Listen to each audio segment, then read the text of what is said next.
ജയരാജനെതിരായ വധശ്രമ കേസിൽ തന്റെ നിരപരാധിത്വം ബോധ്യപ്പെട്ടതിൽ സന്തോഷമെന്ന് കെപിസിസി അധ്യക്ഷൻ കെ സുധാകരൻ.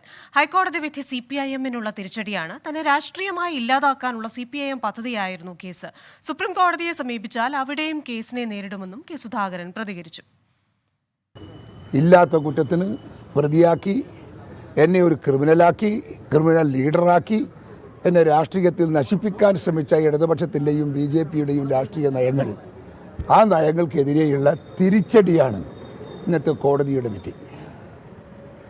എനിക്ക് ഒരു മോചനം കിട്ടിയ ഒരു വിധിയാണ് ഈ വിധി. ആരോട് പറയാൻ? പാവം EP